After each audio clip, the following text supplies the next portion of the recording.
Hello, good morning, and welcome. And thank you so much for coming. And thank you for those who are online for listening in. Here we are, ready to celebrate all the good work that's being done in the state of Washington for those who are unable to move about freely to find Christian Science or the Christ that they seek for themselves. My name is Trinka Wasik. I'm currently the chair of the State Advisory Board of the Institutional Committee of Washington. And so we get to think about, celebrate, open our minds wide to all the work that's been done, that can be done, that will be done, that we do together. This is something that's done together from the heart of God. Let's sing hymn number 345 together.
From the King James Version of the Holy Bible, from Deuteronomy.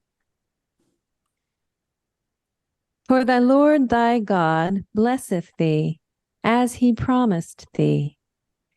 If there be among you a poor man of one of thy brethren within any of thy gates in thy land which the Lord thy God giveth thee, thou shalt not harden thine heart, nor shut thine hand from thy poor brother.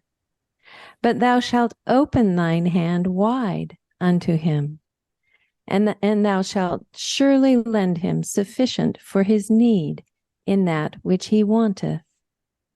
Thou shalt surely give him, and thine heart shall not be grieved when thou givest unto him, because that for this thing the Lord thy God shall bless thee in all thy works, and in all that thou puttest thine hand unto. For the poor shall never cease out of the land. Therefore I command thee, saying, Thou shalt open thine hand wide unto thy brother, to thy poor, and to thy needy in thy land. And when thou sendest him out free from thee, thou shalt not let him go away empty. Thou shalt furnish him liberally out of thy flock, and out of thy floor, and out of thy winepress, of that wherewith the Lord thy God hath blessed thee, thou shalt give unto him. And thou shalt remember that thou wast a bondman in the land of Egypt, and the Lord thy God redeemed thee. Therefore, I command thee this thing today. From Matthew. Then shall the king say unto them on his right hand, Come, ye blessed of my Father, inherit the kingdom prepared for you from the foundation of the world. For I was an hungered, and ye gave me meat. I was thirsty, and ye gave me drink. I was a stranger, and ye took me in, naked, and ye clothed me. I was sick, and ye visited me. I was in prison, and ye came unto me. Then shall the righteous answer him, saying, Lord, when saw we thee an hungered, and fed thee, or thirsty, and gave thee drink? When saw we thee a stranger, and took thee in, or naked, and clothed thee? Or when saw we thee sick, or in prison, and came unto thee? And the king shall answer, and say unto them, Verily I say unto you, inasmuch as ye have done it unto one of the least of these my brethren, ye have done it unto me.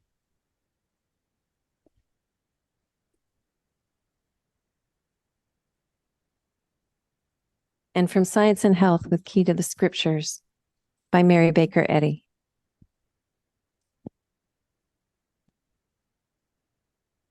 Love is impartial and universal in its adaptation and bestowals.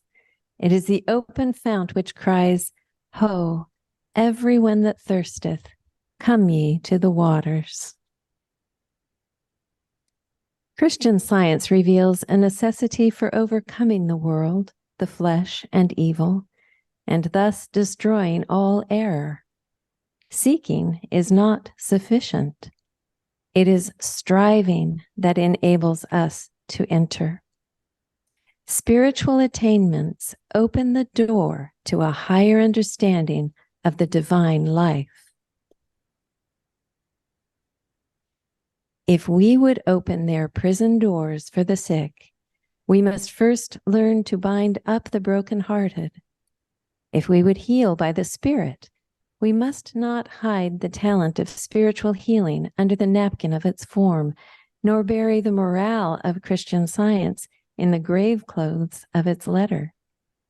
The tender word and Christian encouragement of an invalid, pitiful patience with his fears and the removal of them are better than hecatombs of gushing theories, stereotyped borrowed speeches, and the doling of arguments, which are but so many parodies on legitimate Christian Science, aflame with divine love.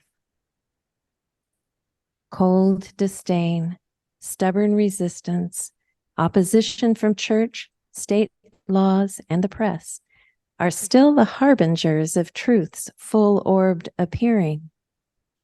A higher and more practical Christianity, demonstrating justice and meeting the needs of mortals in sickness and in health, stands at the door of this age, knocking for admission.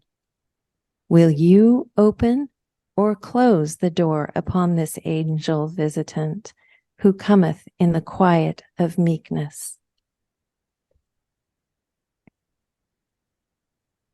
When will man pass through the open gate of Christian Science into the heaven of soul? Ah, but Christ, truth, the Spirit of life and the friend of mortal man, can open wide these prison doors and set the captive free.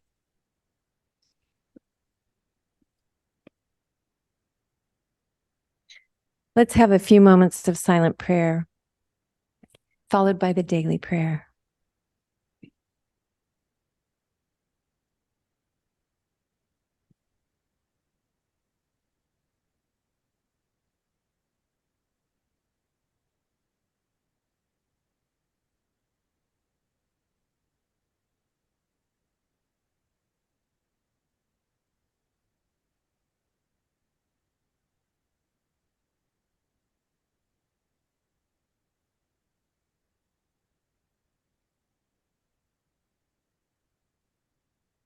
Thy kingdom come.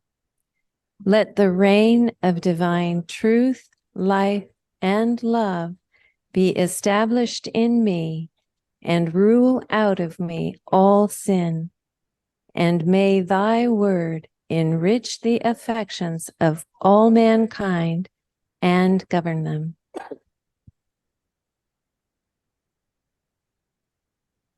Again, thank you so much for being here today.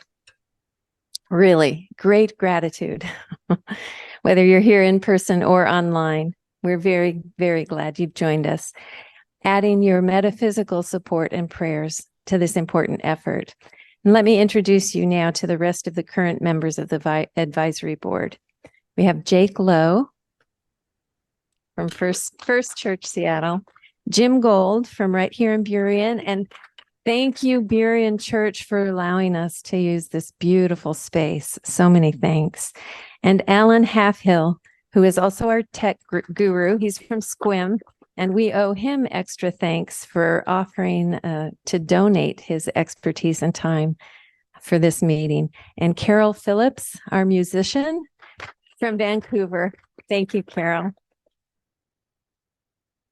We are very, very grateful, so grateful for all the loving work and devotion these members have displayed throughout the year in making sure this work continues to bless.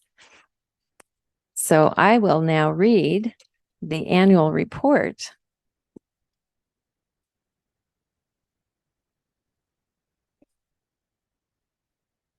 From this group. We are at the threshold of a new era in institutional work in our state. The effects of COVID closures are wearing down, and the doors to the institutions that have been closed for several years are now opening up again. And so is new opportunity. We want to take full advantage of those opening doors, not just to get back to where we were before, but to think bigger, wider, with more creativity, to open wide our thought of expanding possibilities in bringing the Christ to those who are yearning for it within the confines of having been institutionalized. During the past few years, our efforts were necessarily focused on writing to inmates, opening up a new way of thinking about a core of volunteers, our letter writers. You will be hearing fruitage from this effort later today. This activity has expanded from use of snail mail only to online possibilities, some of which has yet to be explored, such as the use of Zoom calls for either individual or group conversations face-to-face. Is this a new way for our workers to communicate more readily with inmates? We have yet to see, but it looms as a very real possibility if those of you who are interested in it would pursue this avenue. Although letter writing has been a strong support to those involved in the program, we have seen a reduction in requests for literature within the facilities. We attribute this largely to the loss of in-person presence, which makes the availability of our periodicals more widely known. Not only did we lose in-person visits by our workers during COVID, but the chaplain program within the prisons has been stressed, and we've lost communication with those whose responsibility it is to organize religious study and access in many cases. These are the people we have to work with. We have to work through to have a program within the prisons. Chaplains have moved, been replaced, or have left openings for their positions. So with all these changes, we've started working on a new strategic plan for how to approach institutional work in our state. We'll be starting a program to contact each facility's administration of their religious programs, both to see what they need most and to communicate what we have to offer. The possibilities here are wide open, and we would encourage any and all of you to participate in this strategic planning process. Obviously, part of the strategic plan does involve all of you, especially our church reps. We feel the need for more communication with the Christian Science field. Church members need to know more about what we're doing and what the possibilities are. So by communicating more with our church reps, we hope to develop a closer relationship to our churches and members, where the chain of thought and prayer and our metaphysical foundation can be strengthened and opened wider. This is another area where creative ideas will be welcomed and are happily anticipated. We've already seen progress in opening creative thought in the broad scope of our field. Embraced Fully is just getting started, and within the past few years has already expanded in ways and means to support their mission, which is to help those who have found Christian Science while incarcerated and may need help holding on to what they've found during the critically challenging time immediately following their release. We get to hear more about that with our keynote speaker, David Fowler. We're especially happy to see how our member churches embraced what the work Embraced Fully is doing by agreeing to change our bylaws to include this important work as part of our committee's objectives. We see this as forward-thinking progress and can't wait to see where this newly formed relationship may lead. Already, it opens up new opportunities for letter writers who may want to write to inmates outside the state of Washington, for instance. There is a need. There is a tendency at a time like this to see doors closing, to fear the loss of something, because things are changing and will never go back to what it was. Mrs. Eddy tells us loss is gain. This is a new era, more digital, more expansive, more connected in broader efforts, and it will require expansive thinking, a broad willingness to help without limiting how, a deep listening for the guidance of the Christ, and absolute reliance on our highest understanding of the nature of God and his image and likeness, our fellow man.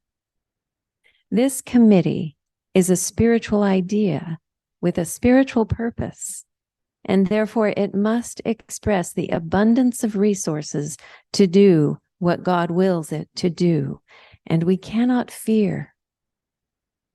But human want points to prayer. We ask for your prayers. We continue to operate our finances at a loss, leaving us about 6 years left of financial stability. This needs to be addressed for our long-term viability. Although doors are opening to the facilities, we seek volunteers willing to walk through them and work in person, face-to-face with inmates. And although we do have very few current volunteers, even some who are new, yay, thank you, we have none who are actively working inside the prisons. Not because they're not willing, but we have several instances of people who are willing to go in, but the facilities have found ways to shut them out. We're still working prayerfully on opening up those doors, and we ask for your metaphysical support in this area. We have found the adequacy of prayer to be effective in many, many ways. When our beloved longtime secretary-treasurer needed to be replaced, for instance, it began to look like that position would remain empty. But with prayerful patience, we are blessed with God's answer to our prayers in finding our new hire, our beloved Emily Odell, who came on board just in time to be thrown into the thick of things just prior to this annual meeting. And we couldn't be more grateful for her. The look of lack was denied, and the perfection of God's work in human resources became apparent. The starting point for approaching all the opportunity before us will always be our metaphysical determination that the work needs to be done and can be done. It's backed by God. And with this determination comes God's grace and guidance and joy, because it's spiritually compelled. You are all a part of that joy and promise of the future of this work. We embrace you all fully and look forward to whatever is in store. It will be good, because that's the only possibility when we open wide our hearts to the Christ. Respectfully submitted, the current advisory board.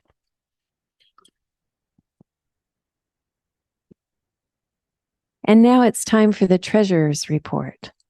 I'd like to pause here to acknowledge with great gratitude the amazing job our previous secretary treasurer, Martha Nemi, has done for us for so many years.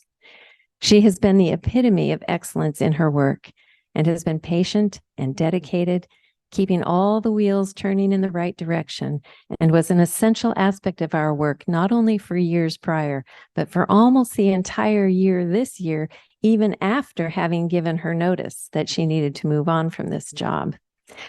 I think we were a little afraid to try to move on without Martha. She was so critical in this work. And our gratitude for Martha is just absolutely immeasurable.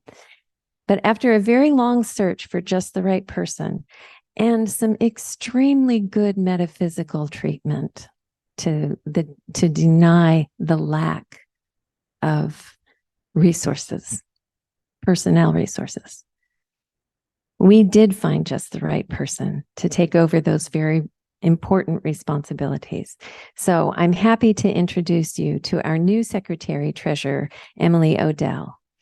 Emily was raised in the First Church of Christ Scientist in Bothell, where she became an active member upon returning to Washington after college. She then moved to Boston to work for the Mother Church, where she was part of the Bible lesson products. And she worked there for several years before returning to Washington. And she's involved in several different roles, the newest being this one here as our secretary treasurer. Thank you so much, Emily. We love you already.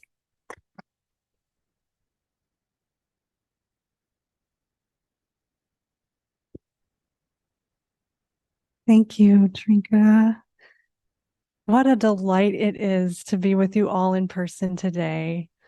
My name is Emily Odell, and I am the current secretary treasurer. We are so grateful to have the opportunity to hold a hybrid meeting on Zoom as well to be able to engage with all of you. Our 26 member branch churches and societies have received the minutes of last year's annual meeting, along with the financial reports for the fiscal year ending September 30th of this year.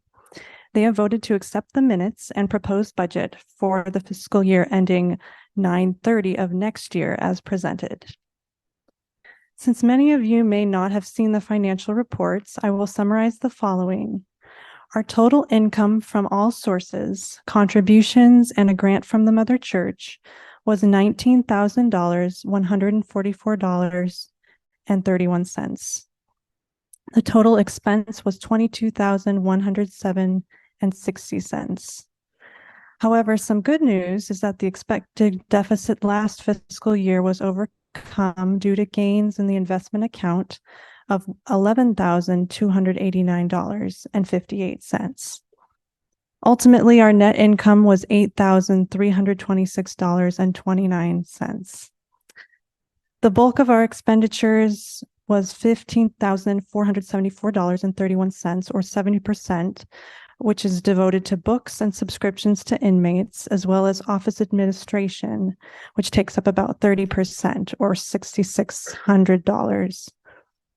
As we look ahead to the fiscal year we are now in, it appears that the deficit will be $8,711.63, and we will be drawing funds from our savings, which at year end was $52,370.04.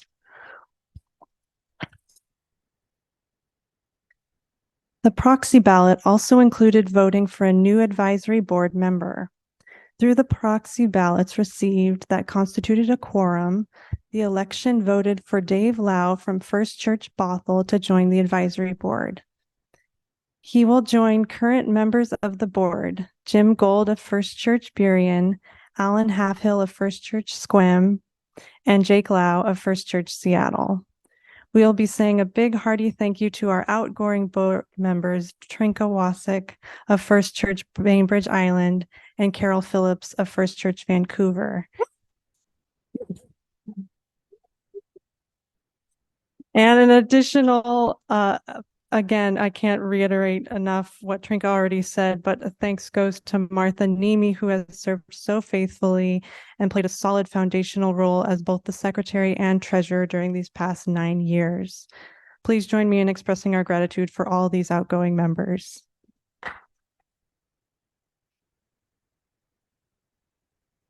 And now I would like to pass off the mic to Jake Lau, our fabulous vice chair right now, and he will introduce our incoming advisory board member, Dave Lau.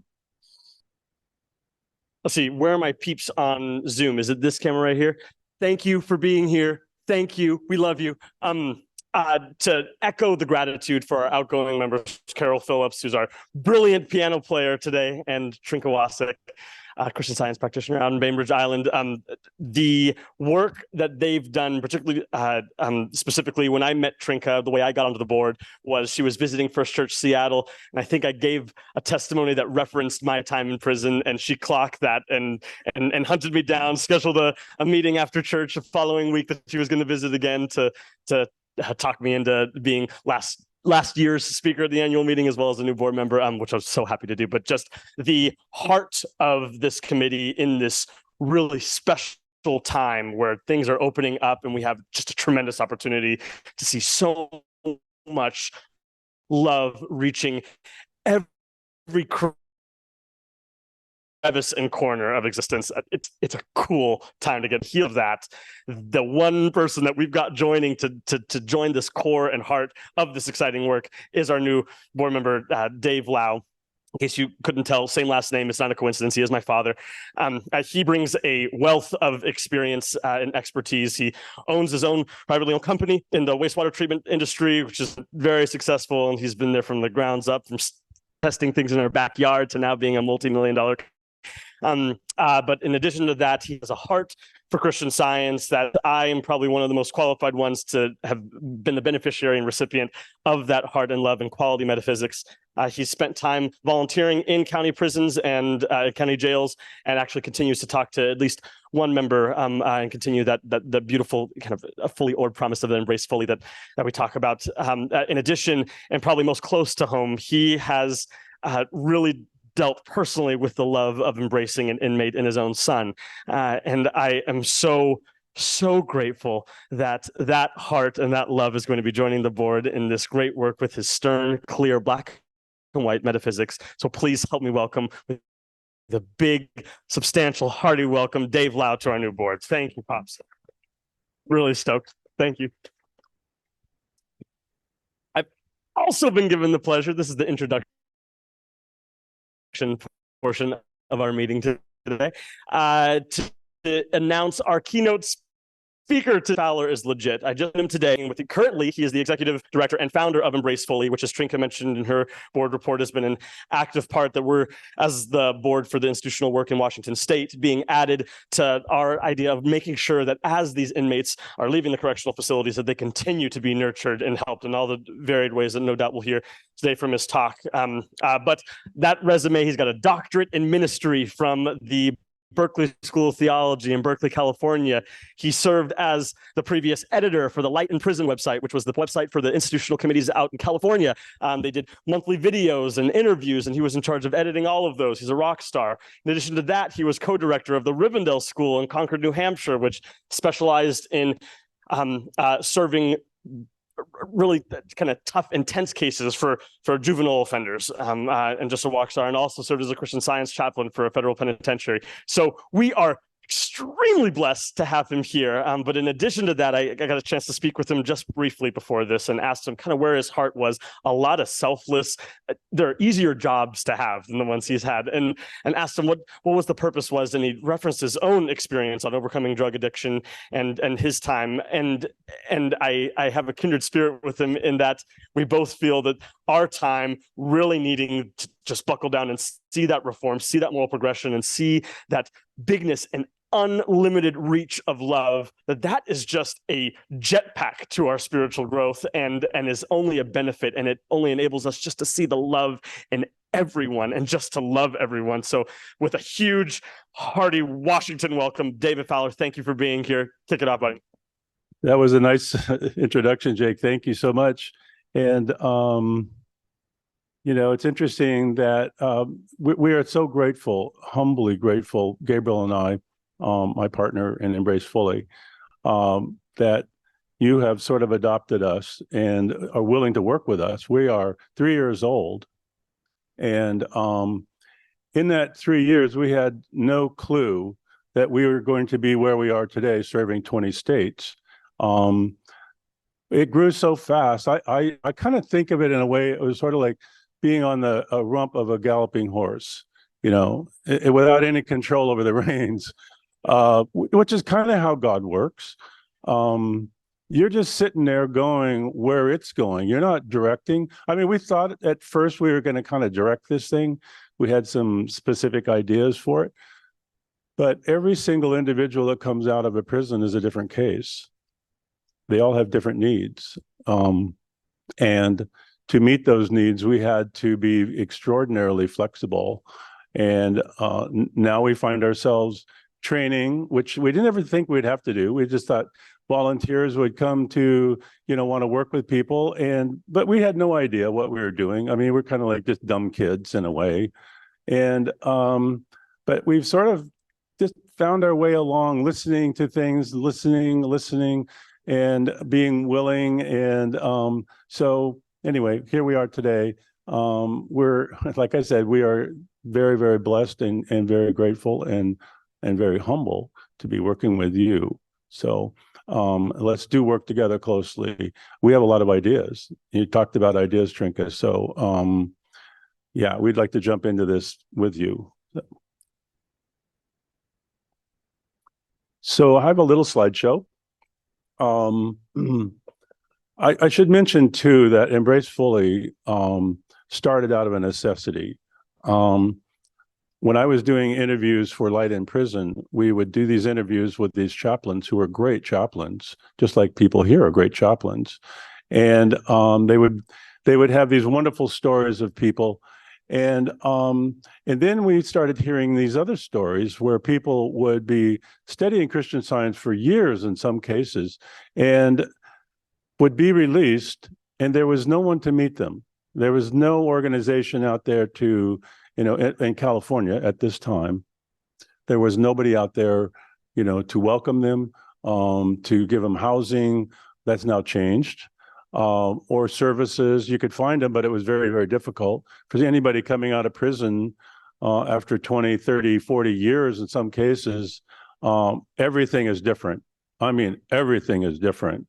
And they look at a cell phone and it's like, they're not sure what end is up, what is that thing again? And I'm supposed to talk into it. And people, they have no clue about what the world has become. Streets are different, buildings are different, cars are certainly different. The way we talk is different. So there was no one out there to guide folks, when they came through the process of being released and going back into the communities. And we even noticed that there were a number of churches that wouldn't accept people because they had tattoos, long straggly hair, didn't look like us, don't sound like us. Therefore, there were even some churches that actually rejected people that had come out of prison. And when we sort of learned about what was going on, we just said, somebody has to jump into this space because nobody's there. And it's not that we're so great. It's just that we just said, we just have to do this. And my partner, Gabriel, and I had been working, with Light in Prison. So it was a natural partnership. So all of that said, basically for the people that are ministering, and that's you, the questions are, how do you aid an inmate's moral transformation? And I say moral rather than spiritual. Moral is really, that's our playground. That's where we're at with people in prison. We're not talking about highfalutin metaphysics. We're talking about deeply ingrained, immoral, things that people have grown up with, that really have to be overcome. And that is hard work. That's not an easy job. When you look at Jesus, I mean, what was he doing? It was all about transformation. I mean, everything that he did was all about transformation, to the point that you could then start to envision the kingdom of heaven. And that was a lot of work, obviously. And also we're going to talk about, where do you find the evidence of an inmate's transformation? So kind of big questions. These are things that we're still working with. We don't have the answers. I didn't come here bringing a whole pile of answers for you. But I do have a love for this whole idea of transformation. My life is a story of transformation, and I looked up transformation in the 1820 dictionary that Mrs. Eddy used by Noah Webster. It's a wonderful dictionary if you haven't already seen it, and I'm sure you have. But his definition of transformation was a change in heart in man by which his disposition and temper are conformed to the divine image. That's a beautiful definition. Absolutely stunning definition, I think. And then what we've seen in our work is that, like in my own case, transformation came about very, very quickly. And that's because I was about 5 seconds away from being buried, being laid into the ground. I had overdosed, and I'm laying in my backyard at 3 o'clock in the morning. And I had a choice. You can go into that grave right there, or you can change. And something inside of me said, I cannot be the same old me. I will not be the same old me. And I meant it 150%. I had no idea that was a prayer. I wasn't a Christian Scientist. I was a drug addict. I had no idea I was praying. But once I made that absolute commitment that I would rather die than continue to live the old life that I had lived, once I did that, it was the most amazing thing happened. I got surrounded with this amazing sense of peace. It was like somebody just had enveloped me in peace. And I didn't know where it came from. I didn't know who sent it. But there it was, and I was like in it. And it was the most amazing thing, because from that, I was basically healed of not just a drug addiction, but heart problems. I was a meth addict. So if anybody knows anything about methadone, it's one of those things that just sort of tears up all the organs on the inside. I had 2 doctors tell me that I was literally going to die within 2 weeks. So in order to head off that at the pass, I thought, okay, I'll just take my own life. And so that's kind of how I ended up in my backyard at 3 o'clock in the morning. And that's where I finally met God face to face, if you will, because it was very much a extremely tangible. So when I say that can happen quickly, it can, but mostly what you probably are facing is individuals where transformation comes about incrementally. And it's when the immoral traits become self-evident to someone over time, and more disgusted, and they cannot tolerate their life or that particular quality in their life any longer. And that's when they're willing to give it up. There has to be a certain kind of Mrs. Eddy talks about, hell as self-imposed agony. That's kind of what you're looking for. Somebody who's in that particular hell, self-imposed agony, where they realize that this isn't the system that did this to me. I did this to me. When somebody finally, gets to that point, that's, I think, when you have a chance. That's really where you're there, you have a chance. And you can help aid them getting to that point too. And we'll talk a little bit about that. One of the things that we see that now that we have these angel teams all over the country, is that angel teams are the downstream from the chaplain's work on the inside of the prison. Angel teams are the downstream. They're going to get the product that comes out of that prison. So if that individual has had a significant moral transformation, it's amazing how the lights go green in their life. Things just seem to open up. Jobs seem to appear out of nowhere. And we have people that you may have seen if you've been into, if you've looked at our website. We've had people that have had these amazing transformations in prison. And one of the things that they say, and this is one of the things you can identify, is when somebody is finally, they say, I'm free, even though I'm locked up. If somebody's not free, you have a little bit of work to do, and that is our work, is to free that individual, help free that individual, or aid them in finding their own freedom. So there's those individuals that come out, and those are a piece of cake. Those are the people that putting an angel team together, this is a dream. This is so simple. This is so easy for us. Because really what we're then doing is we're mentoring and coaching. We're bringing you back from 30 years outside the world, in outer space somewhere called a prison. We're bringing you back to Earth. And this is what Earth is like. And this is what streets are like. And this is transportation. Helping those people is really a dream because they want to learn. They do learn. They're fast to learn. They don't wait. And that's been another thing that we've kind of seen in people, is that when they come out and they're hesitant, it's usually because they haven't had a significant or very thorough moral transformation. We had a guy, and I'll just tell you about this. This is kind of a heartbreaker, but this was a guy that was in prison for 50 years.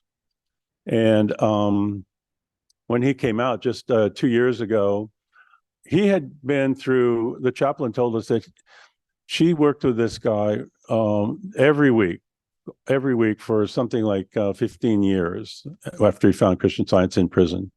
And he loved it. He gravitated to it. He told his friends about it. He brought people to services. He was like the leader of the group in the prison. He was just so into it. He could quote. He read Science and Health backwards and forwards. He knew everything about it. But yet, when he came out, he was really in this situation where, he failed. And you had to go, well, what was it that failed there? And I was just thinking about this morning, and I wrote down, this is what happened to this guy. He was using Christian Science to cover his sins rather than to unmask them. And that's our job.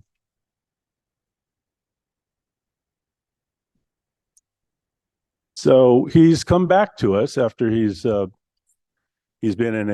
a very serious illness, and after sort of leaving, the Embrace Fully fold, if you will, he went off on his own, and it's because he really didn't want to, conform his thinking to what God wanted him to do. There was no real basis. In other words, there was no moral transformation on which to base his thoughts coming out.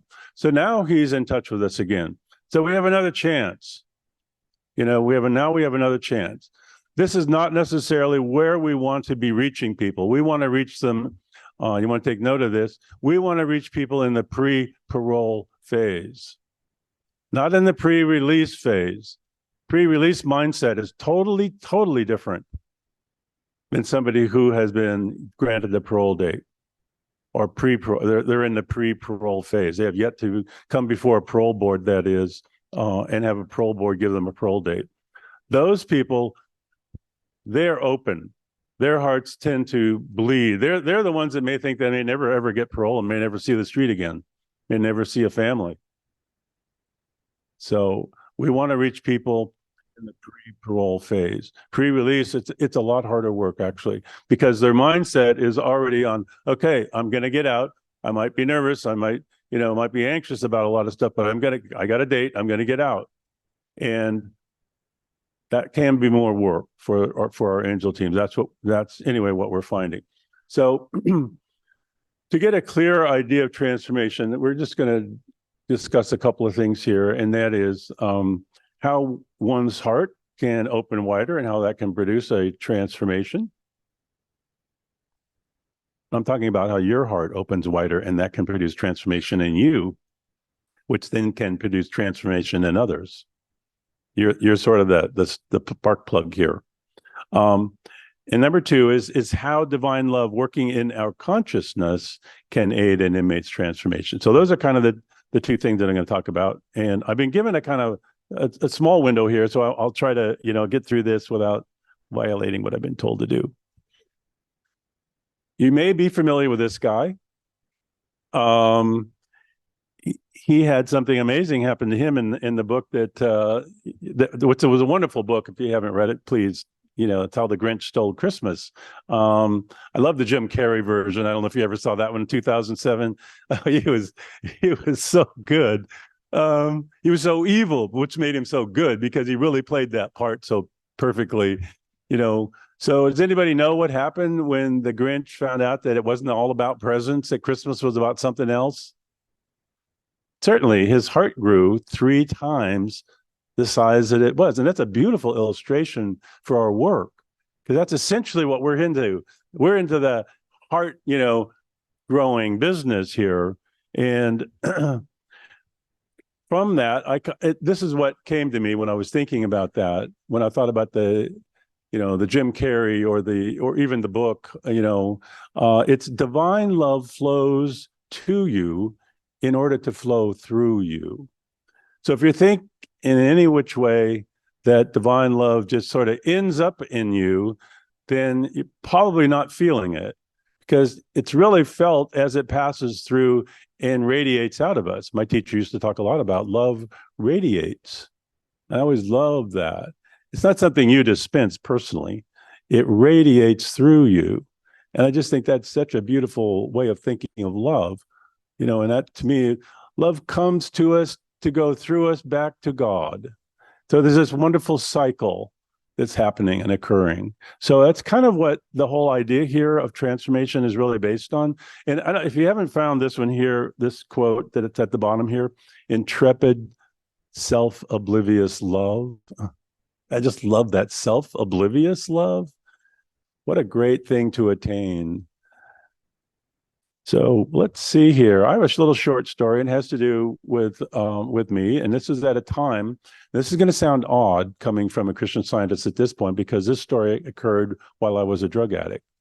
And this is important because you're going to be working with a lot of people that were drug addicts in prison, alcoholics in prison, who may not really be over that, even though they're just being, kind of kept on ice maybe. But like I said, I was addicted to hard drugs, and any drug was a good enough drug, but I was especially addicted to crystal meth. And one day I'm sitting on my porch. I was also a drug dealer, which I haven't told too many people. This isn't going live anywhere, is it? No. Anyway, I'm sitting on my porch on this warm spring day, and this dog walks into my yard. He's a beautiful looking dog. This isn't actually him, but it's sort of like him. And he sat there and he just stared at me for, I don't know, the longest time. It was like, wow, who can blink first? And he just stayed there, and he just seemed to have this calmness about being okay about being in my yard. Obviously, he didn't know anything about my background. He didn't know anything that, the life I was living. But I sort of think of him a little bit as like an angel. But so he comes into my yard, and every day he kept coming back, and every day he would stay a little bit longer. And finally, the equation sort of goes like this, stray dog comes into your yard, and I go, okay, I'll get him some water. I got him some water. He liked that. And the next day I put some food out. No, he liked that. And next thing I know, Arnold, as which I called him, has found a new home. And boy, did he find himself at home. I would let him go anywhere and do anything he wanted to do, but he couldn't get on my bed. That was a no-no. For some reason, he liked me, and I wasn't sure what it was, because I didn't like people like the Grinch. I was not a nice person. I had what you would call a really icy, cold heart. The people I sold the drugs to, I didn't care if they died or not. I mean, I cared that they wouldn't give me money, but I didn't really have any, heart for the people. And but Arnold, on the other hand, was slowly but surely melting my little icy cold heart, which was very small. And there was a few months where we had just been doing everything together and having a lot of fun, actually. And that was odd for me, because I didn't really know what fun was. Having somebody else in my life was unique and new. And then one day Arnold stopped eating, and he stopped drinking. And I noticed that his nose and inside of his mouth were dry. And and I touched his nose, and it was just like a piece of rubber. It had no wet to it at all, like it normally did, and I didn't know what to make of it. And this is just how out of it, a drug addict can be. Like, oh, okay, well, he's just not eating or drinking. Oh, okay, I'll see him tomorrow. And this went on for about a week, and finally, finally, one of my drug customers comes by the house, and he looks at Arnold, and he said, "That dog needs help. He really needs help, and you need to get him to a vet." And so I thought, a vet. Okay, well, I had plenty of money because I was a drug dealer. But okay, I have no problem. So I bundled him up and I took him to the vet. And the vet, after 20 minutes, came back out, and he just looked at me and he just said, shaking his head, said, "Sorry, he's not going to make it. You'll be lucky if he gets through the night." And I was crushed. So I took him home and I laid him in my bed, which is a no-no. That's just how much it affected me. And I prayed, but mostly my praying at that point was, at first I didn't even know if there was really a God, where there was a God, if there was a God, how God operated, if there was a God. But I started to pray just in case, and which is probably what a lot of people in prison do, just in case there's a God, I'll say some words. And that's what I was doing at first. I was saying some words. And the more I said the words, the heart, the more I felt the words. And even if there wasn't a God, I was feeling something. And this is what I would think of what was happening if I could draw this up. It's what I call a morality meter. And this is mine before Arnold. And before Arnold, and this is what it would have looked like. Now, in Science and Health, that on pages 115 and 116, we have, these are the three different, the translation of mortal mind. And at the very bottom there in the black area is what she calls depravity. And how she describes that is probably where most people in prison are. They don't think of it as being a depraved state because it seems normal. I grew up this way. This is my life. Why are you questioning this? This is me. I get along by hurting other people first. And I get along by having eyes in the back of my head. I know what people are doing. In prison, I know who's going to attack me, who can attack me, who to look at, who not to look at. All of that is a depraved state. And mostly prisons are, in a sense, that state that Mrs. Eddy defines. Now, our work is in that middle area, really, where is evil beliefs disappearing. That's our work. It's wonderful work. So, but anyway, if you can see that little dot in the bottom there, that's kind of where I'd indicated where I was, probably. That's the condition of my heart when I met Arnold. And that night, I prayed literally for hours, and I found something here in miscellaneous writings where Mrs. Eddy says that God, helps us most when help is most needed. And I have to tell you, that was so true for me. Help was so needed. And that's what I was praying about. I needed God's help. And I just kept praying and begging and praying and begging. And finally, I just felt like, I had cried out everything I could cry out. I didn't have anything left, But suddenly, and this was very interesting, I felt that same reassuring sense of peace, which I then felt a few years later after I had my own drug healing. But I felt a sense of peace. I couldn't describe it. I didn't know what it was. I thought I was at peace because I was just tired. And I didn't know what it was, but it felt good. It had a certain upbeat to it. And I felt, in a way, kind of like, I don't know, hopeful. And that was unusual, because hope, when in the face of a very good vet saying there's no hope and don't hope, and he's gonna die. But anyway, this piece reversed that. And this is how my morality meter changed. It went up a step. So, like the Grinch, my heart grew, and it was God that grew it.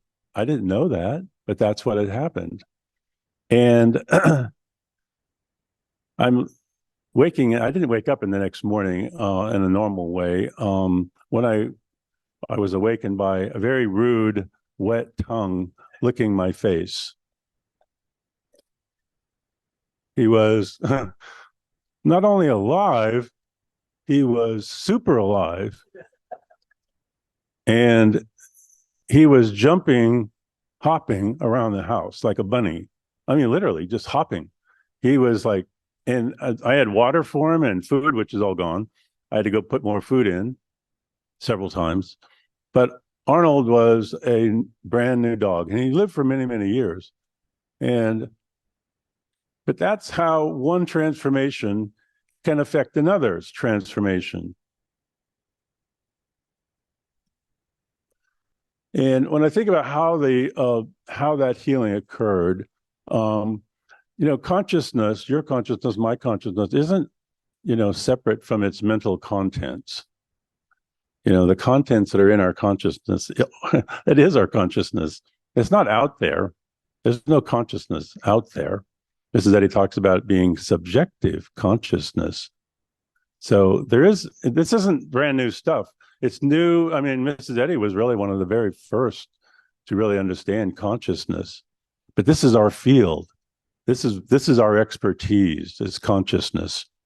And right now in the world of quantum physics, consciousness is the big, all-absorbing question. Nobody knows what it is. They know we have it, but they don't know what it is. Nobody has defined it. Nobody can describe it. Of course, they're looking at consciousness, their own consciousness, and they're going, how do I describe all the stuff that's in it? How did it get there? How does my thought affect it? Because now we realize, wow, if it's consciousness, thought is definitely affecting physical things, which is what quantum physics has figured out and tested and proved. We're not the only ones in this field. We're just the ones in this field that actually understand something about God enlightened consciousness. It's totally different than any other human consciousness and the contents that it has.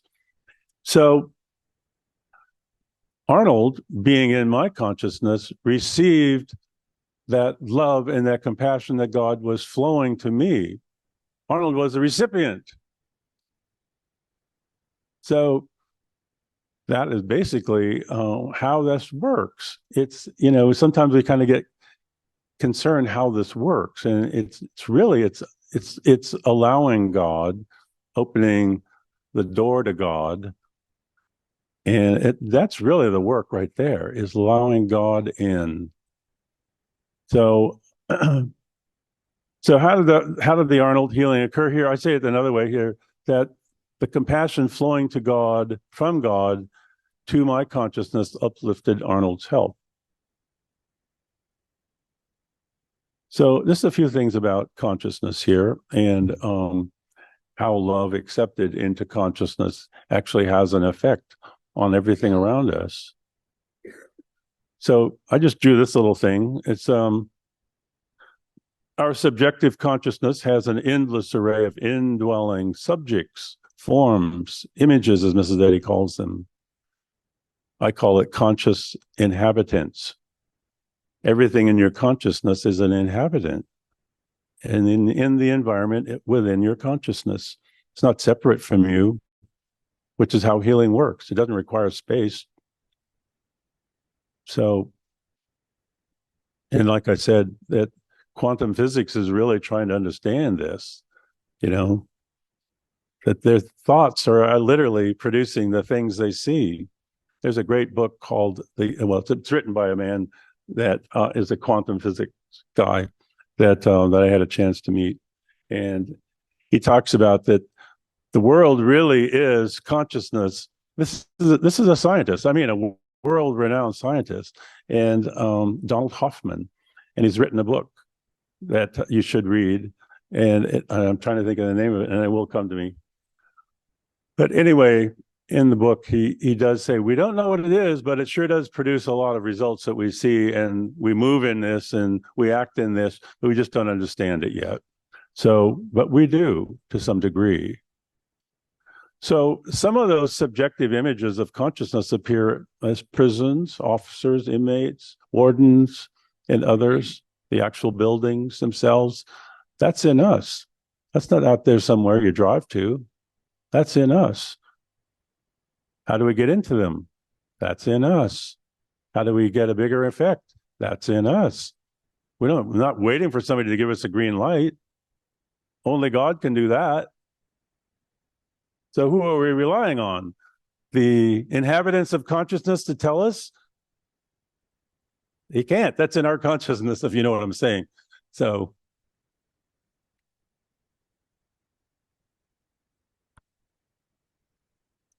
here we are again with the morality meter. And it just really basically goes up and down. What that really means is the up and down movement of our morality meter is really our proximity to divine love. That's really what this indicates. And some years ago, back in the 40s, a very well-known Christian scientist, his name was Paul Stark-Seeley, and he had written an article, and it directly discusses this topic. Where do the things come from? You know, how do the things that are in consciousness get healed? You're not healing something outside consciousness. You have direct control in a sense. And that's good news. The article's called Our Without is Our Within. Just the title of the article itself, to me, is an entire article. I mean, that was kind of Mr. Seeley's ability to encapsulate really, really big ideas in ways that were very understandable. So just thought I would bring this information to you that I found in the Prison Policy Initiative there in Massachusetts. And they sort of track what are going on in prisons throughout the country. And what they've said here is that the state of Washington has an incarceration rate of 455 per 100,000 people, making that it locks up a higher percentage of its people than almost any democracy on earth. You're ahead of California there. That's not good. This is right now. Yes, the state of Washington. Yeah. So this is something we can work on because all of these percentages are in one place, consciousness. And I've come to call the idea of prayer now that I've kind of thought about consciousness a little bit more. I call prayer the prayer of dissolving self, because that's essentially what prayer does. And I also made these little illustrations here. You're familiar with entirely separate from the belief and dream of material living is the life divine. What's going on there? It's revealing spiritual understanding and the consciousness of man's dominion over the whole earth. The beautiful, beautiful statement. Obviously, somebody had to learn that and live that in order to write that. So what exactly does truth dissolve in us? Well, I also created this little, see this little cloud-like thing there. That's sort of what human mind is like, basically. It's a little obstruction, sort of like fog in a way. Yeah, the sun didn't go anywhere. Sun's still there. Sun's still shooting light out. It's that little fog that is basically that barrier. Well, that's the fault, like what I call the false self or personality. Mrs. Eddy talks a lot about personality, and she doesn't have really good things to say about it. So traits of the false self or the personality are in that little gray area. You got self-justification, deceit, hatred, revenge, and a whole lot of others. Should say this here that miscellaneous writings. I bypassed this earlier, and I should have said this because it's a really, really important thing. This is in Pond and Purpose, which you're all familiar with. But at the bottom of page 203, she says that the baptism of repentance is indeed a stricken state of human consciousness, wherein mortals gain severe views of themselves, a state of mind which rends the veil that hides mental deformity. That's what you're looking to do. That's what we're trying to achieve. A lot of times Christian scientists I've found, are a bit confused on this work because they think that, well, healing of sin is sort of like, it's the same as healing of disease. That's actually not true.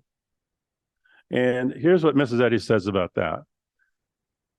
The only difference between the healing of sin and the healing of sickness is that sin must be uncovered before it can be destroyed, and the moral sense be aroused to reject the sense of error, while sickness must be covered with the veil of harmony. Those are two drastically different things. So in our work, we're dealing in that arena, the uncovering, the unmasking. And in a sense, that's what that's really what our chaplains are now realizing, that the job is about reformation. That's the job. It's nice to go into the prisons and the jails and sing. It's nice to have a service. Those are important things. But are we getting at the root of the issues that people have? Not always necessarily. And I'm not saying that as a criticism. I'm saying that as a learning. I'm just saying we're now receiving people downstream in our angel teams, like I said earlier, who are suffering with those individuals who have not had a complete moral transformation. Our job is to uncover and unmask and do it unflinchingly. Mrs. Eddy did. I would not want to have lived in her home. That woman didn't have 1 ounce of shyness about ripping the mask off. Didn't bother her. Didn't keep her up at night. She was definitely understood that if that deceit in an individual wasn't seen, and they didn't see it, and they didn't repent, and they weren't, through with it, then they weren't going to go anywhere. They were going to stay right at that point until eventually they did do that. And that's what we have to do as chaplains. We can't walk away from people who want to dismiss the conversation that they need to have. They know they need to have this conversation. They got into prison for very, very specific moral reasons. Don't be afraid to unmask. I don't know if I can say that loud enough. In my own life, that's what had to happen.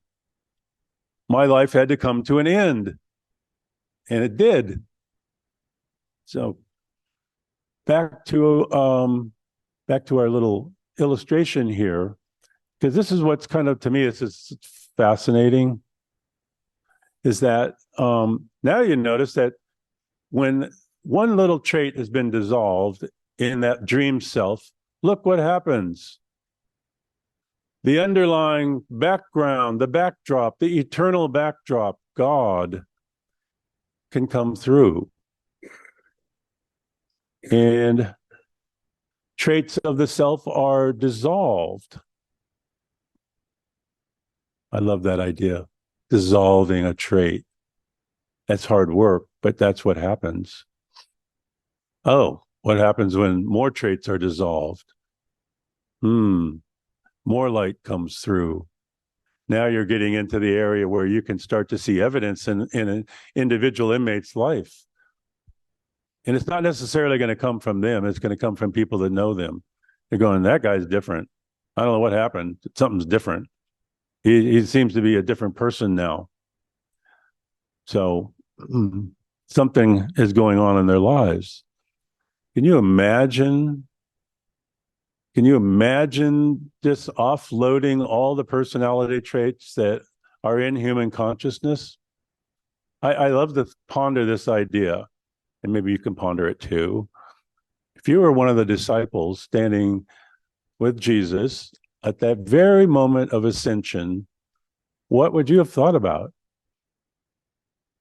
Imagine standing there watching that, because it was very visible, and then he was invisible. He wasn't there. Why wasn't he there? Because there wasn't any traits that could hold him there. They were gone. He worked them out.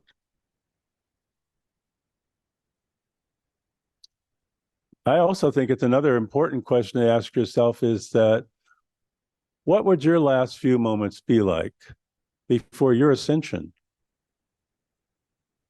Who are you then? What are you then? That's their goal. Mrs. Eddy said somewhere that it may require millions of life cycles to be done with mortal mind. I know my teacher on the very first day of class, he read that to us. I was shocked. And then he said, I would like to do it this time. It takes work. And that is the work. That's what we're here to do. Our transformation is their transformation. So I lap your face like Arnold lapped mine. Thank you.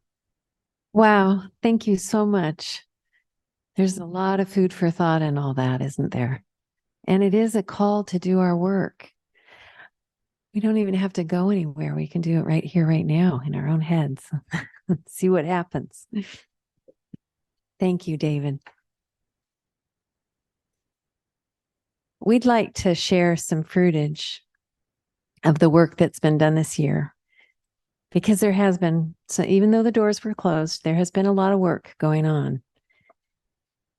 And I'm going to introduce now Sue Anderson, who has been, Sue Anderson has been sort of the leader of the letter writers.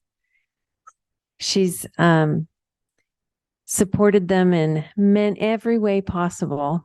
There's been monthly meetings for each other to support what's going on with conversation and prayer. And she has some reports from the letter writers, and she will introduce some of the letter writers are going to read their reports themselves. And so I'm going to hand the microphone over to Sue and thank her for her work that she continues to do. She's been working with institutional work for a long time now, part of the foundation of what we do in the state of Washington. Thank you, Sue. Thank you, David. Oh my gosh. I'm so glad this has been recorded. I can listen to it again. Excuse me. I just need to preface my remarks with two quick things. I don't know if you all know that there is a wonderful man, Mike Foster, in Spokane, who himself has agreed to be a volunteer in, isn't it Coyote Ridge that's near Spokane? I think, is that right? And he has recruited 2 more. So we have 3 new volunteers, and I do hope he's online listening to this. And then secondly, is it okay if I mention the area committee? We have, I don't know if it would put you on the spot, Dave Fleeler, but if you have a few moments to share some area committee progress report or not, or whatever, at some point, maybe at the end of my remarks, would that be all right to ask you to do that? Yeah, I'm very actually. Oh, Marianne. Okay, good. And Marianne already has some things to share. So good. Okay, I am going to share some letter. Oh, and I have one other addendum before I start with my letter writers. Since I don't know when, I have been on the Department of Correction Religious Advisory Board. Well, all that means is zooming in once a month to listen to, let's change. There were a bunch of meetings. They were canceled. And years ago, I got myself on this board because I felt that it came about in a lovely way. But I thought it was really important that Christian Science be recognized on that religious advisory board, which is actually was originally made up of all the contracted chaplains for all the prisons of the state.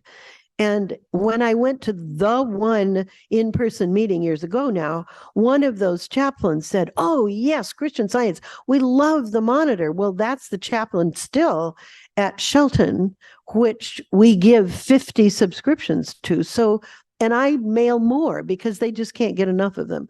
So that's where we were recognized. But I just wanted our voice to be in there. And as a result of just going to these meetings every once in a while, I can bring up something like Embraced Fully or the San Quentin News or something that broadens the point of view. So I'm hanging in there. Okay, here is a report from letter writers. One letter writer, Trinka, has been corresponding with a gentleman and asked him to share. We ask each of the letter writers to ask the people they were writing to share what the value of this letter writing is to them. And this beautiful letter came from one man who has, well, yeah, I'll keep going. "I wanted to write a letter of appreciation for linking me up with a letter writer as a pen pal. Talking to someone with a mindset of Christian Science helps me with my mental health a lot. There's days I fight severe depression and outlook on life. I've been a Christian for a while now, since 2002. Since that time, I've struggled to understand a lot of things about life. I question understanding God, wondering if what I'm praying about is even heard. Then, in 2006, I was introduced to Christian Science and Science and Health with Key to the Scriptures by Mary Baker Eddy, by a Christian Science worker.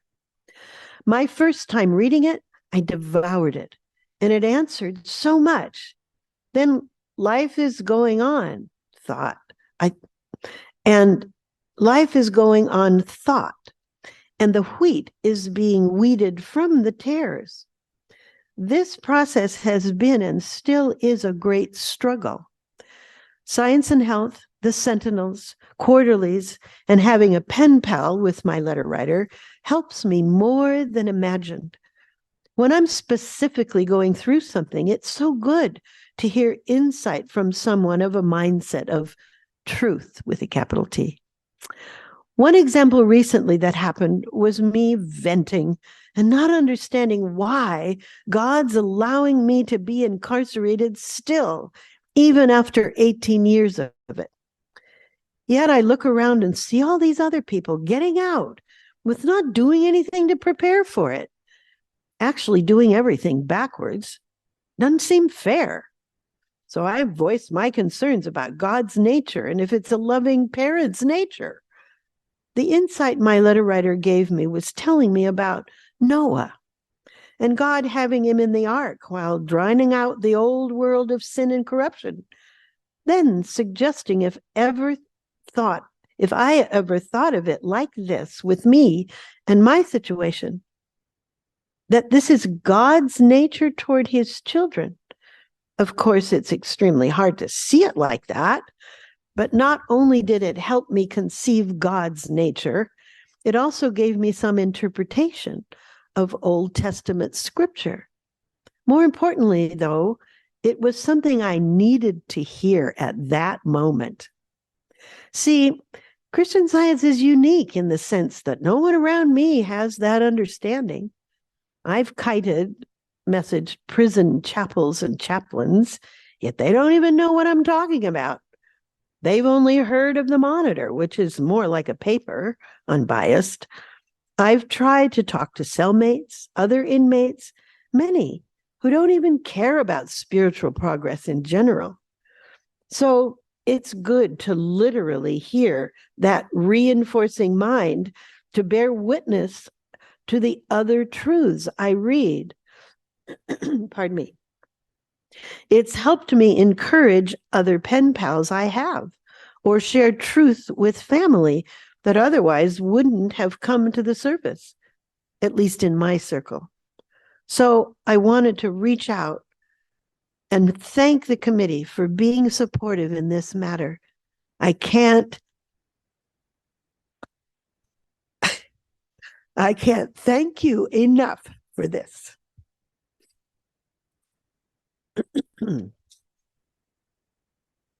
He's a gentleman, we pursued his interest in Christian Science and eventually introduced him to applying to the Mother Church for membership, which he did.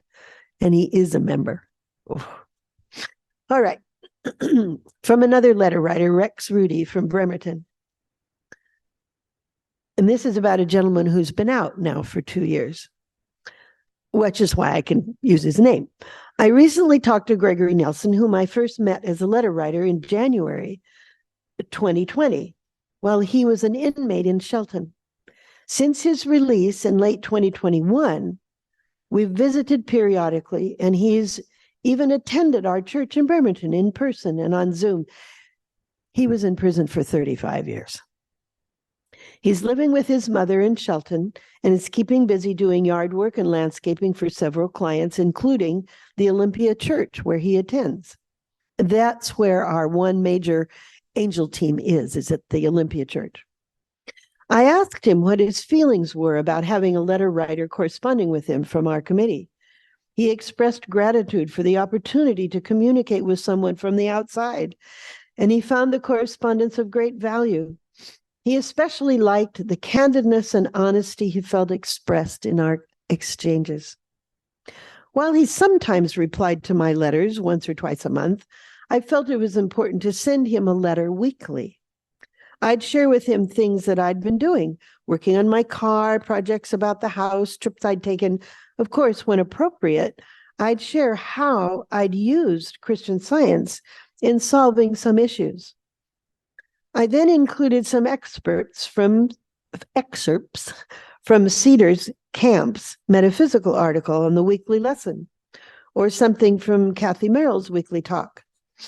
I'm grateful for the opportunity to have met Gregory and to have gained a friend who is devoted to the study and demonstration of Christian Science. With love and gratitude. From another letter writer, Mary Shank. I have been corresponding with one inmate in the Washington State prison system since the last part of 2020. Our correspondence is very simple. I will send him a letter or a card with a short note and often include a poem by Mary Baker Eddy, an article from the Sentinel, or the words to a hymn. He always writes back very quickly and is very chatty. He is a Christian and attends activities of different faith groups in the facility. He is currently receiving the Monitor, which he likes very much and shares with other inmates. He also receives the Sentinel, which started this spring. He is very active in the prison. For example, he works Monday through Friday in a prison office job, goes to church on Sundays and Saturdays, attends Toastmasters, takes classes, and facilitates group meetings. The COVID period was pretty hard on him because no friends or family could come visit him, and he was very worried about family members. This is beginning to change, and visiting has begun again.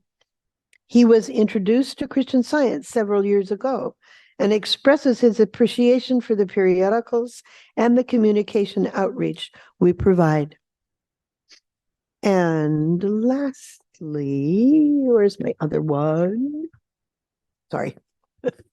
This is from Nancy Martin. Can I have some of this water?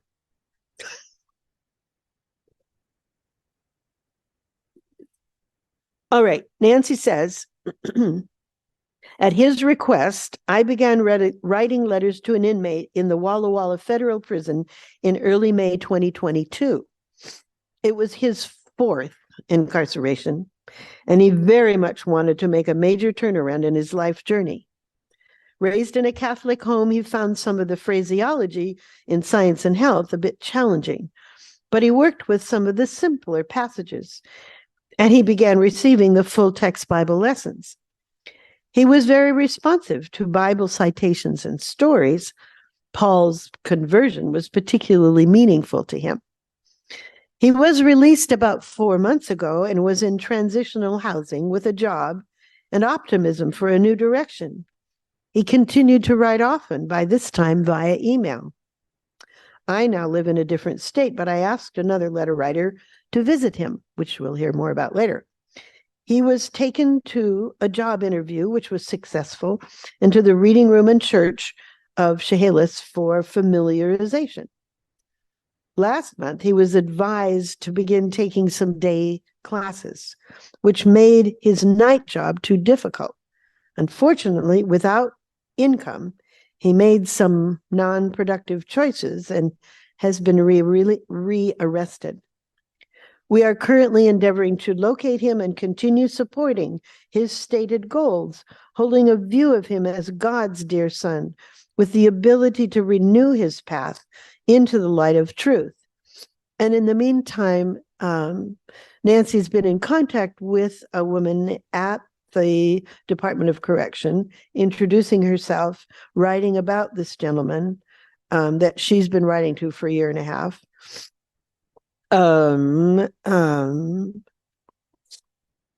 So she's asking for help in finding him because we don't know what prison he's in, since if you don't have his current Department of Correction number, that's what you need to look him up in the prison system. So we're in the process of finding him so that she can continue supporting him. Okay. And now we have a report from one of our letter writers on Zoom. Yes? I've been writing letters to inmates in Washington State since 2021. One of the men with whom I correspond receives a subscription to the full text quarterly Bible lessons, the Christian Science Sentinel, and the Christian Science Monitor weekly magazine from the Institutional Committee. He has expressed gratitude for these resources several times in his letters. This inmate first attended a Christian Science Sunday school at age 14, and he has been studying the weekly Bible lessons for a number of years. He wrote to me that he has a Christian Science hymnal and that he reads from it each morning before reading the lesson. Recently, he told me, the Christian Science lesson has been and is the greatest support for me, especially in my recent experiences. This man enjoys poetry, and I recently sent him a poem from the October issue of the Christian Science Journal by Joni Overton Young, entitled, Angels Know How to Find You. He responded, thanks always for the poetry you send. Regarding Angels Know How to Find You, I am becoming familiar with those notable angels who truly know how to get my attention. He has reported his gratitude for our correspondence in the following paragraph. The letters I receive from Jan speak truth and welcomed truths to my experience. And I truly appreciate the comfort and promise of such reflections, blessing, unfolding, and inspiring through a correspondence I consider embracing and thoughtful. Thanks, Jan. I hope that my reflections offer as much. Several individuals from the branch church in Spokane are currently undergoing training in preparation for becoming chaplains at the facility where this inmate is incarcerated. Finally, here is a portion of one of the poems which he himself has written, entitled, Color Me. To color me good or color me bad can be quite vain, because accolades and accusations fade away. But to color me true is to see through to my immortality. Respectfully submitted, Jan Kitses. We have someone here, Marianne, who also has a report to give.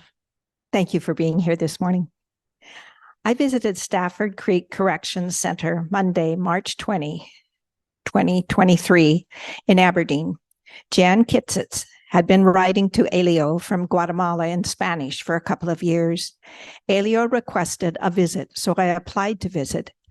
I was approved and visited for the first time on March 20th. Elio found Christian Science through a Geraldo when he was at Monroe. He said they would deport him to his home country when released, so he will take Christian Science to Guatemala. Jan said there is already a society in Guatemala City, according to the March Journal. Elio was not expecting a visitor and thought someone was teasing him. He was working, folding clothes. He was so grateful I came. He has a lot of questions and usually asks Jan. He didn't have any questions prepared. He didn't know anything about Mary Baker Eddy. So I told him some things and thought Mary Baker Eddy, Christian Healer, would be a great book for him to read, and mentioned it to him. It would be in English, of course, and I didn't think until later about whether he could read it in English or not. Jan has been writing to him in Spanish. And so when I first visited, I was concerned that maybe his English wasn't very good, but it was very good. He did ask if I could visit again, and I said I could. It was 220 miles round trip. I had to take a COVID test, which I passed. Visitations are in a big room with 100 tables and a lot of people visiting at the same time. Mostly, I think they were families eating together or playing cards or Scrabble or whatever. Periodically, there were bathroom breaks for those incarcerated, and there were certain times people could leave. Elio mentioned about 2:50 p.m. that if I didn't leave before 3 p.m., I would have to stay until 5 p.m. So I left. That was very thoughtful of him because I didn't know that. He wanted a hug, which I shared with him. The second time I visited was Monday, June 12th. He was not quite so long in coming to the table this time, although, again, he had no prior knowledge that I was coming that day. Our visit was about more than Christian Science this time. He seemed to enjoy being able to talk to someone from outside the jail. And a second experience, a few weeks ago, Brent asked if I could visit someone who wanted to talk with a female instead of a male. I had not visited anyone at King County Correctional Facility since February 2020. I said, yes, I'd be happy to visit. Kevin could only visit 1 hour per week, so I took the light rail downtown to visit on Monday, September 4th, from 8 until 9 a.m. I never saw anyone so excited about reading Science and Health. Kevin had asked Chaplain Tim for something about Scientology and was given Science and Health. Score. I explained to Kevin the difference between Scientology and Christian Science, and we talked for an hour. He asked me to pray for him. He was reading Science and Health with another inmate every day. I visited again on Monday, the 11th. Kevin said not to come the following Monday since he was having other visitors that day. He said I could write to him, which I did, sharing the article by Judith Hardy Olson, Start, Stay, Stick, and Stand with God. The envelope was returned to me with a new policy explained. Photocopies of what I sent were made and given to Kevin, and my original was returned to me. Kevin said people were sending drugs in their letters, and that was why the new policy was begun. I did go 2 weeks later, but Kevin had been moved to a different floor, and his visiting hour was Saturday from 4 to 5 p.m. They gave me a phone number to call to see when his visiting hour was. I visited twice on Saturday so far. On my most recent visit, I gave Kevin my phone number so he could call if his visiting hour was changed. This week, I sent him the Bible lesson on everlasting punishment, which I copied from my full text.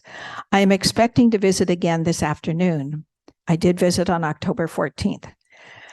The following Saturday, his friend Michael called just before I got on the light rail to say Kevin was not feeling well and could not see anyone. This week, Kevin called to say he could not visit. I sent a letter with a couple of Sentinel articles. I have been unable to see him since October 11th, 14th. Thank you so much. So we are finding ways to get in. Having a personal visitor is a little different from being a worker that's been approved that can see more than one inmate. But it's refreshing to know that some people are getting that FaceTime because of our willing volunteers. So thank you so much, Marianne.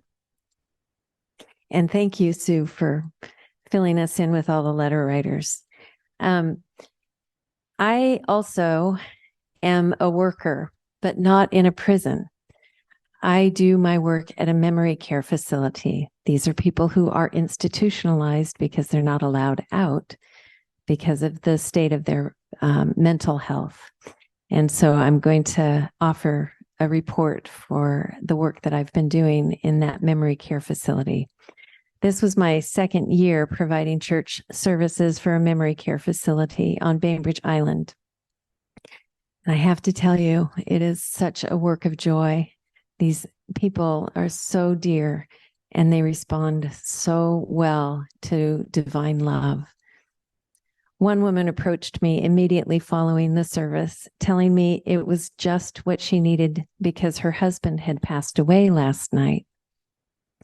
Well, I knew that her sense of timing wasn't accurate since he had passed on a while ago, but that she needed peace of mind about it.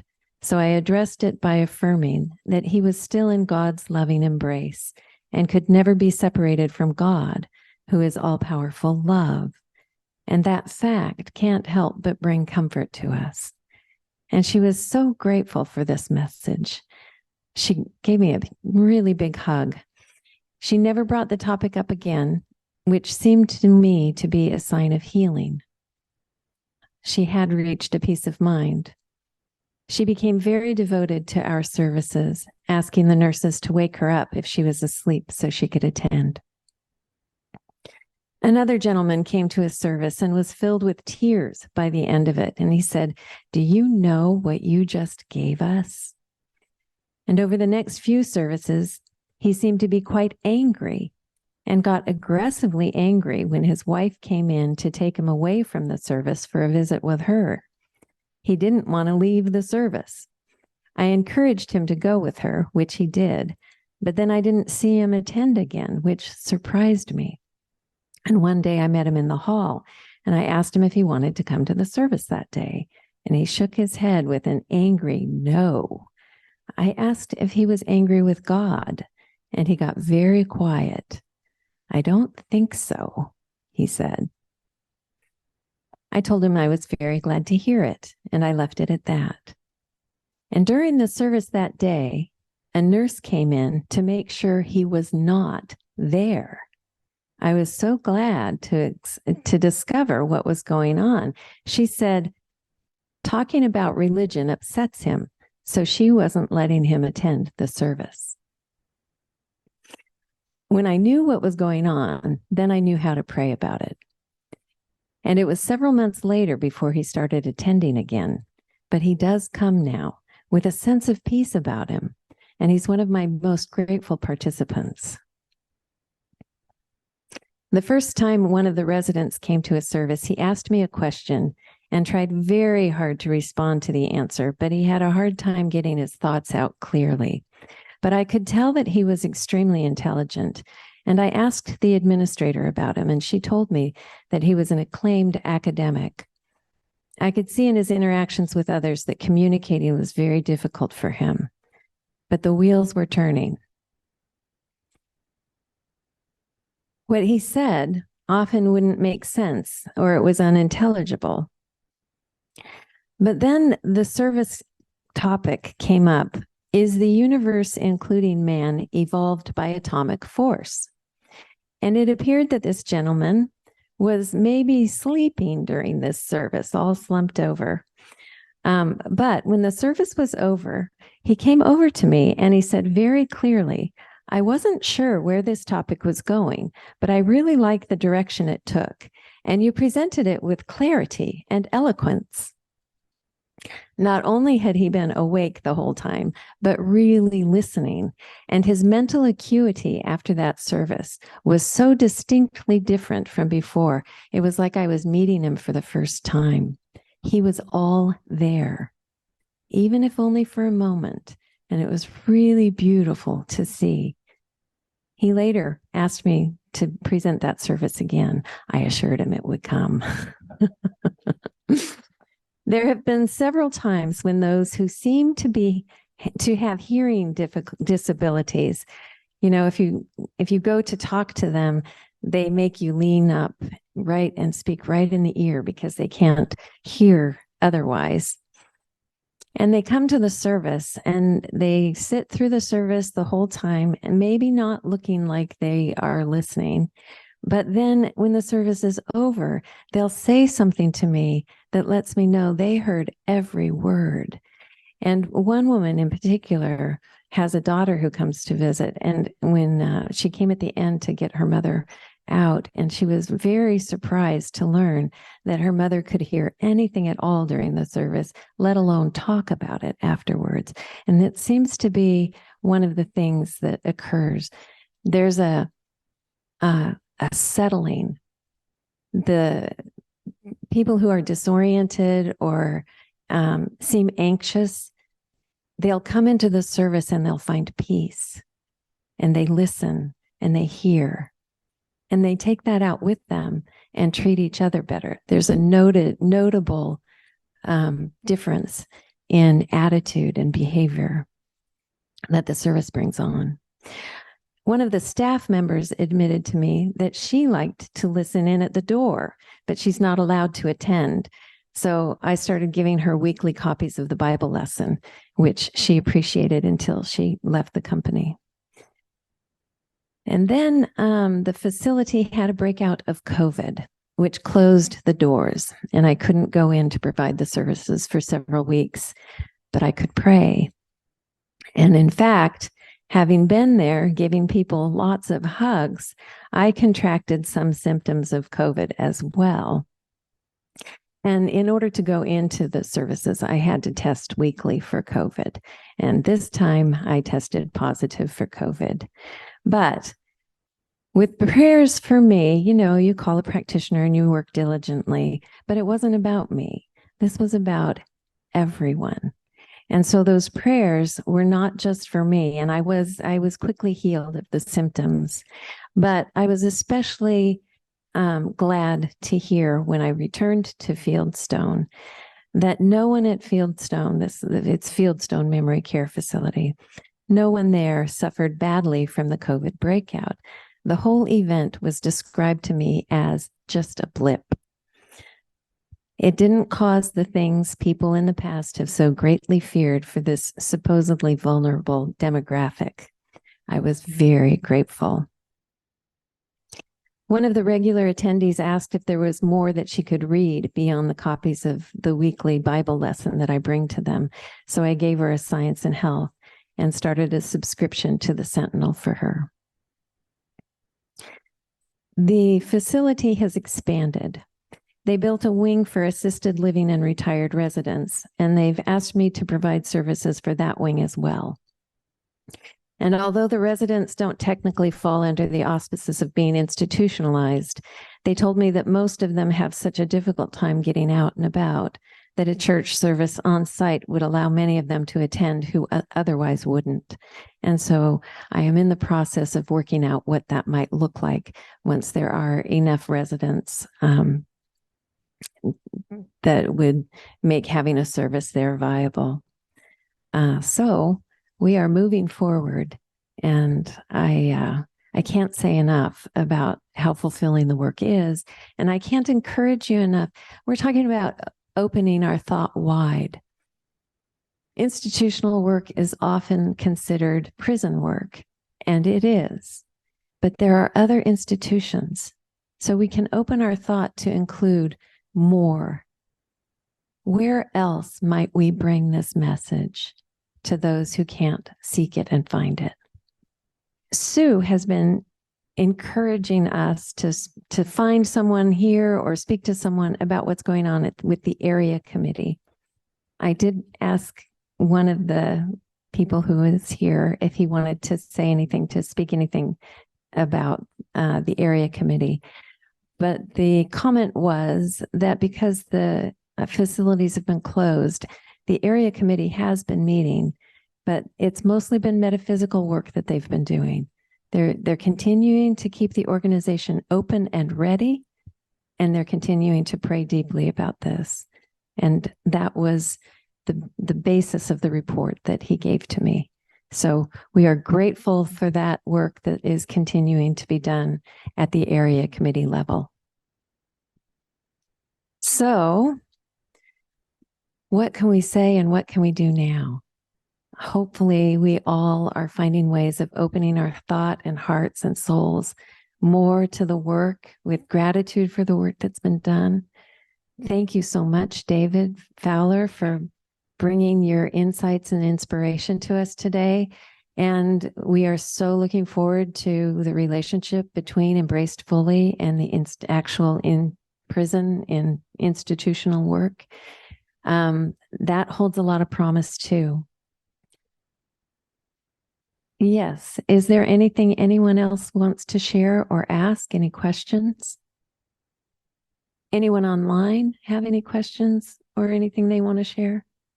If not, let's close by singing hymn number 586. Yeah. Yep. This is the day, and it's different lyrics. This is the day.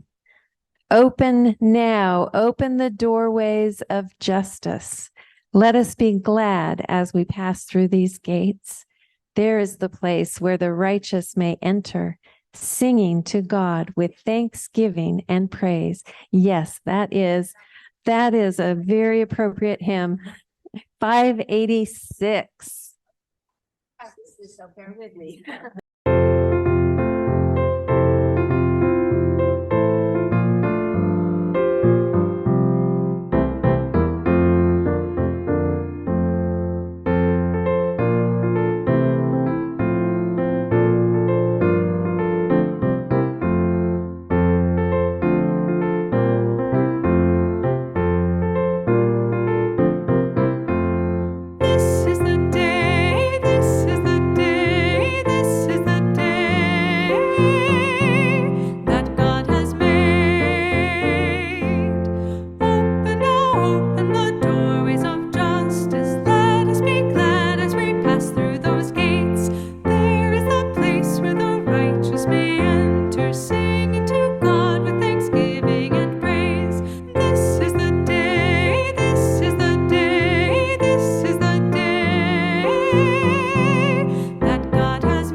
Yes, thank you. I'm going to close with a little benediction, and then immediately following, the new advisory board will have a brief meeting. Prove me now herewith, saith the Lord of hosts, if I will not open you the windows of heaven and pour you out a blessing. Thank you again.